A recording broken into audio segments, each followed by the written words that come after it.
Hello friends, आज हम लेके आए क्लास सिक्स का second chapter, class six NCERT का second chapter that is globe, जिसमें हम पढ़ेंगे लैटिट्यूड एंड लॉन्गिट्यूड्स। ठीक है, तो सबसे पहले हमको लैटिट्यूड पता होना चाहिए ना। लैटिट्यूड क्या होते हैं? लैटिट्यूड्स होते हैं समझ लीजिए एक तरह की लाइंस होती हैं जो जो हम लोगों ने डिसाइड किया है, लेकिन मतलब उनका एग्जिस्टेंस ह्यूमन ने ही डिसाइड करवाया है टेम्परेचर वेरिएशन के हिसाब से। ठीक है, अलोंग द नॉर्थ और या अलोंग द साउथ। ठीक है, along the north and along the south. ठीक है, तो और इसको ऐसे बोल सकते हैं कि जो अर्थ जो रोटेट करती है, जैसे जिस डायरेक्शन में रोटेट करती है वो सर्कुलर डायरेक्शन, वो एक तरह से वो सर्कुलर डायरेक्शन ही लैटिट्यूड है। ठीक है, तो जो अर्थ होती है वो ठीक है, तो जो अर्थ होती है हमारी अर्थ है वो वेस्ट टू ईस्ट रोटेट करती है। तो ये याद रखना बहुत जरूरी है, क्वेश्चंस में ये भी पूछ लिया जाता है कि earth rotate in which direction, east to west, west to east, north to south या साउथ टू नॉर्थ। तो साउथ नॉर्थ या नॉर्थ साउथ तो नहीं करती है, या ईस्ट टू वेस्ट करेगी या तो वेस्ट टू ईस्ट करेगी। तो आंसर है west to east about its own axis. अब इसके साथ साथ हमें कुछ चीज़ें पता होनी चाहिए। लैटिट्यूड हम पढ़ रहे हैं, तो लैटिट्यूड में जो हमारा अर्थ के सेंटर जाता है, जो अर्थ के सेंटर जाता है ये हमारा होता है इक्वेटर। ठीक है, और जो लाइंस हैं, ये लाइंस इस डायरेक्शन में जो लाइंस हैं ये होती हैं लैटिट्यूड। ठीक, ये जो इक्वेटर है ये मतलब दोनों को अलग अलग करता है, डिफ्रेंशिएट करता है दोनों को, नॉर्थ पोल के लैटिट्यूड्स को और साउथ पोल के लैटिट्यूड्स को। तो अब इसमें हम जैसे देखते हैं, जैसे हमने इसको एक बनाया है यहाँ पे। ठीक है, ये हमारा इसको एक प्लेन में बना लिया, इसको प्लेन फॉर्म कर लिया कि ये इक्वेटर है हमारा। ठीक है, इक्वेटर मतलब उसको हमने 0 डिग्री दे दिया है। ठीक है, 0 डिग्री दे दिया उसको हमने इक्वेटर को। फिर और उसके ऊपर एक होता है 23.5, 23.5 डिग्री नॉर्थ और 23.5 डिग्री साउथ। ठीक है, तो 23.5 डिग्री नॉर्थ होता है, नॉर्थ उसे बोलते हैं टॉपिक ऑफ कैंसर, और जो साउथ में होता है उसको बोलते हैं टॉपिक ऑफ कैप्रिकॉन। तो ऊपर वाला होता है कैंसर, नीचे वाला होता है कैप्रिकॉन। ठीक है, उसके ऊपर 66.5, 66.5 डिग्री नॉर्थ, या और को बोलते हैं हम लोग Arctic circle zone, Arctic circle. और जो 66.5 डिग्री साउथ में होता है उसे बोलते हैं अंटार्कटिक सर्किल। तो सीसी तो उधर सीसी कंफ्यूजन, तो मतलब पहले ऊपर वाला होता है कैंसर, नीचे वाला कैप्रिकॉन। ठीक है, 23.5 डिग्री में। फिर उसके बाद 66.5 डिग्री नॉर्थ में होता है आर्कटिक, नीचे होता है अंटार्कटिक। मतलब आर्कटिक ऊपर, जो छोटे नाम वाले थे ऊपर कैंसर आर्कटिक, ठीक, नीचे क्या है कैप्रिकॉन एंटार्कटिक। ठीक है, ऐसे याद कर सकते हैं। तो उसको याद करना है, ये तो याद करना है। इसके अलावा जो हम ये जोन्स की बात करें, जो हम जिस चीज़ पे आ रहे हैं, तो उसमें सबसे पहले है टॉरिड जोन। टॉरिड जोन बनता है tropic of Cancer, tropic of Cancer और ट्रॉपिक ऑफ कैप्रिकॉन से मिलकर बना होता है। Tropic of Cancer, tropic of Capricorn से मिलकर बना होता है। जैसे ये वाला पोर्शन है, ये पोर्शन होता है टॉरिड जोन, क्योंकि ये ट्रॉपिक ऑफ कैंसर और उससे मिलकर बना होता है, उसके बीच का पोर्शन होता है। अब जो हमारा ट्रॉपिक ऑफ कैंसर और आर्कटिक सर्कल के बीच का जो होता है, ये वाला जो, इसे बोलते हैं टेम्परेट जोन। सेम नीचे भी इसे बोलते हैं टेम्परेट जोन। ठीक है, तो साउथ डायरेक्शन में तो south temperate zone, north direction में तो नॉर्थ डायरेक्शन में। तो ये चीज़ याद रखिएगा। टॉरिड जोन होता है कैंसर और कैप्रिकॉन के बीच में, और जो टेम्परेट जोन होता है वो नॉर्थ डायरेक्शन में आर्कटिक और कैंसर, और साउथ डायरेक्शन में एंटार्कटिक और कैप्रिकॉन के बीच का होता है।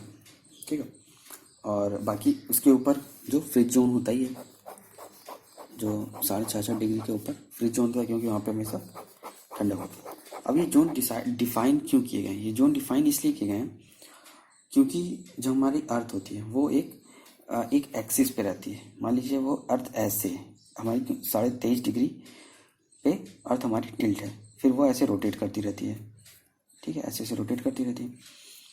तो जो सन सीधे फोकस होता है, तो किसी जगह पे बहुत गर्मी होती है, किसी जगह पे काफ़ी ठंडी होती है, किसी जगह पे एकदम नॉर्मल टेम्परेचर होता है।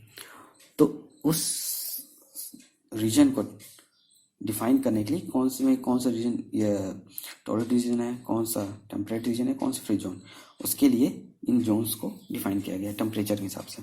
तो जो टॉरस जोन होता है वो उसमें डायरेक्ट सन जहाँ पे होता है, जैसे बीच का पोर्शन होता है ये वाला पोर्शन, तो अगर यहाँ सूरज है तो ये यहाँ इस पोर्शन में सबसे ज़्यादा हीट लगेगी, तो ये पोर्शन सबसे ज़्यादा हीट होगा, ठीक है। इसका जो ऊपर वाला पोर्शन होगा, ठीक है, यहाँ पे हीट थोड़ा सा, इधर ये वाला पोर्शन, नीचे ये वाला पोर्शन, ठीक है, यहाँ पे धूप थोड़ा या जो सनलाइट है थोड़ा कम पहुँचेगा as compare to torus zone. तो यहाँ पे मौसम थोड़ा सा कम गर्म होगा, ठीक है। और जो यहाँ पे और इधर यहाँ जब सूर्य की रोशनी एक 6 महीने यहाँ पे नहीं रहेगी, 6 महीने यहाँ बिल्कुल नहीं रहेगी, तो उन 6 महीने यहाँ तो बिल्कुल अंधेरा ही रहेगा, उन 6 महीने यहाँ पे यहाँ ठंडक रहेगी, यहाँ पे थोड़ा वो समर होगा, लेकिन वो समर भी ठंडक जैसा ही होगा, ठीक है। तो ये जोन हो गए। तो इनको चाहे आप लिखना हो लिख सकते हैं कि टॉरस जोन, तो टॉरस जोन में आप लिख सकते हैं midday sun exactly overhead at least once a year on all latitude in between the Tropic of Cancer and Tropic of Capricorn. This area therefore receives maximum heat, ठीक है। तो ये taurus zone होता है। तो इसको आप इस तरह टॉर्च बना के देख भी सकते हैं कि जो ये पोर्शन होगा यहाँ सबसे ज़्यादा हीट होगा, ठीक है। टेम्परेट जोन, अब टेम्परेट जोन में मॉडरेट टेम्परेचर यूज करता है, तो उसको आप देख सकते हैं कि ऐसे, कि जब ऐसे करेंगे तो यहाँ पे जो लाइट है इस पोर्शन में वो ज़्यादा फैलेगी और हीट कम होगी, ठीक है। नेक्स्ट आते हैं लॉन्गिट्यूड्स। लैटिट्यूड्स का हो गया। अब लॉन्गिट्यूड्स की ज़रूरत हमें क्यों पड़ी जो हमारे पास लैटिट्यूड्स थे? तो लॉन्गिट्यूड्स की ज़रूरत हमें इसलिए पड़ी क्योंकि हमें कोई लोकेशन, कोई पॉइंट बताना रहता कि हम इंडिया में हैं, तो इंडिया में हम किस लोकेशन पे हैं, तो हम लॉन्गिट्यूड तो हमारे पास था नहीं, ऐसा कोई टर्म था नहीं हमारे पास, तो लैटिट्यूड था।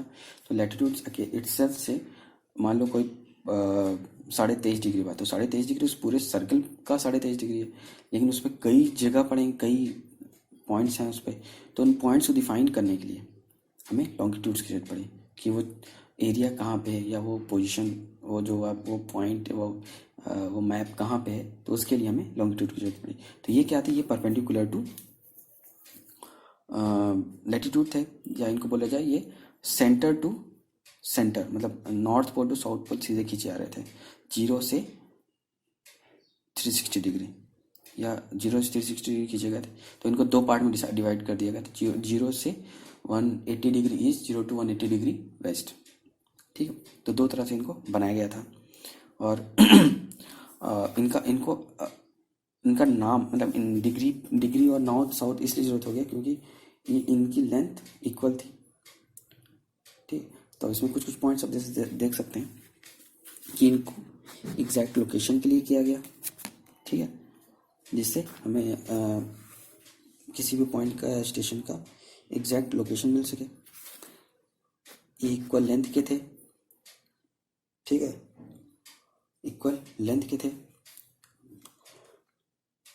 तो इसलिए और इसकी मदद से जो सारी कंट्रीज़ हैं वो डिसाइड कर सकते हैं, अब डिसाइड कर सकते हैं कि ये कंट्री इस लॉन्गिट्यूड में है, इस लैटिट्यूड और लॉन्गिट्यूड में, तो अपना डिफाइन करने के लिए आसान था, ठीक।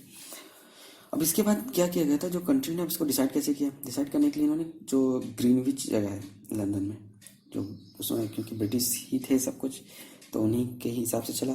तो ग्रीनविच जगह में जो ब्रिटिश रॉयल ऑब्जर्वेटरी में थे, तो जो ग्रीनविच जगह पे ही हमने 0 डिग्री लॉन्गिट्यूडनल लाइन डिफाइन कर दी, जिसे प्राइम मेरिडियन बोला जाने लगा। फिर उससे उससे ईस्ट और वेस्ट डायरेक्शन में जो लॉन्गिट्यूड्स हैं उनको बनाया गया, क्योंकि ब्रिटिश राज था, तो ब्रिटिश तो उन्होंने ही अपने जगह से इस चालू करा है कि हाफ इधर हाफ उधर, आप काम करिए इस पर, ठीक है। तो इसलिए 0 डिग्री लॉन्गिट्यूड से स्टार्ट हुआ, 180 डिग्री ईस्टवर्ड, 180 डिग्री वेस्टवर्ड, ठीक है। अब इसका मतलब टेम्परेचर बोल रहे हैं, टाइम डिफाइन करने के लिए भी होता है कि मान लीजिए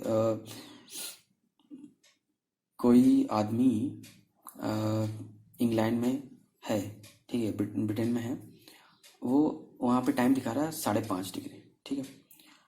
वहाँ का लॉन्गिट्यूड कुछ और है, ठीक है। यहाँ पे वो टाइम क्या होगा, ठीक है, मतलब यहाँ पे वो टाइम क्या होगा, मतलब उस सन, जैसे सन है, पृथ्वी अपने एक्सिस पे घूम रही है, ठीक है, अपने एक्सिस पे घूम रही है, तो कहीं पे सूरज जल्दी पहुँचे, कहीं पे देर से पहुँचे, एक एक करके पहुँचेगा ना, तो वो टाइम, उस टाइम को पूरे अर्थ पे यूनिफॉर्म करने के लिए इस लॉन्गिट्यूड का भी जरूरत पड़ा, इसलिए हमने टाइम मैनेजमेंट के लिए भी इसका यूज़ किया गया कि सूरज की जो रोशनी अगर किसी जगह पे जो टाइम है वो सेम टाइम दूसरी जगह भी वो लोग इम्पोज करते हैं, ठीक है। तो 360 डिग्री इक्वल्स टू 24 आवर, ठीक है। अपने 24 घंटे में अर्थ जो है रोटेट करती है, तो 360 डिग्री घूमती है, तो उससे अगर निकाला है तो एक घंटे में 15 डिग्री, 1 घंटे में 15 डिग्री, तो 4 मिनट में 1 डिग्री, ठीक है, 4 मिनट में 1 डिग्री। अब इंडिया, ठीक है, ये तो ये हो गया, इसके अलावा तो याद रखना चाहिए आपको। अब इंडिया का जो स्टैंडर्ड मेरिडियन है उसको हम मानते हैं 82.5 डिग्री ईस्ट, मतलब हम ईस्ट साइड में हैं और दूसरा वेस्ट साइड, ठीक है, हम मतलब उसके ईस्ट साइड में ही होता है, आपको पता ही है। तो 82.5 डिग्री स्टैंडर्ड मेरिडियन है। इसके अलावा इसको हम इंडियन स्टैंडर्ड मेरिडियन IST बोलते हैं। एक्चुअली हम जो हमारा लॉन्गिट्यूड है वो 68 डिग्री ईस्ट से 97 डिग्री ईस्ट है, लेकिन इसका हम एक एवरेज, एक मेन निकाल रखे हैं 82.5 डिग्री ईस्ट। और ये लाइन कहाँ से जाती है, ये नैनी से जाती है, लाइन जाती है इलाहाबाद, उत्तर प्रदेश के इलाहाबाद में नैनी के पास से जाती है ये लाइन, ठीक है। ये तो पता हो गया, तो यह IST हो गया। अभी ये जो, क्योंकि ये कई टाइम जोन्स में डिवाइड हो सकता है, अब इंडिया में इस हिसाब से इसमें हम कई टाइम जोन कर देते तो लोगों को बड़ी दिक्कत होती, परेशानी होती। तो सबसे ज़्यादा टाइम जोन हमारे हैं रशिया के, Russia is having highest time zone 11, और ऐसे सबसे ज़्यादा टाइम जोन है चाइना। अब चाइना, इंडिया, पाकिस्तान, ये क्या है कि जो प्राइम मेरिडियन है वो कितने टाइम अहेड चलते हैं, ठीक है। जो चाइना है वो 8 आवर अहेड चलता है, इंडिया 5.5 घंटे, और पाकिस्तान 5 घंटे अहेड चलता है, मतलब वहाँ से टाइम यहाँ पे 5 घंटे ज़्यादा ही है, जैसे 5.5 घंटे। तो अगर वहाँ पे 5.5 हो रहे हैं, 5.5, तो यहाँ पे बज रहा होगा 11, यहाँ बज रहा होगा 11, और चाइना में बज रहा होगा 8-5-13, मतलब 1:30 बज रहा होगा, ठीक है। इसके अलावा बांग्लादेश में जो है 6 घंटा हेड चलता है, म्यांमार 7 घंटा हेड चलता है, ऑस्ट्रेलिया के 3 टाइम जोन्स हैं, ठीक है। तो मतलब इन जनरल यही बोला जा सकता है कि सबसे ज़्यादा टाइम जोन्स हमारे अर्थ में रशिया के पास, ठीक है। और ये चीज़, एक चीज़ और याद रखिएगा कि जो मैक्सिमम टाइम अहेड होता है, ठीक है, जो इसमें वो 13 आवर का है, इंटरनेशनल डेट टाइम से इंटरनेशनल डेट टाइम 13 आवर का टाइम अहेड होता है, ठीक है। तो ये चैप्टर आपका लैटिट्यूड एंड लॉन्गिट्यूड ओवर हो गया। तो अगली क्लास में हम लोग नेक्स्ट चैप्टर पढ़ेंगे, 3rd चैप्टर। तो प्लीज़ ये पसंद आया तो please like, share, comment and subscribe my channel, and never press bell icon so that you never miss any notification. Okay, thank you very much.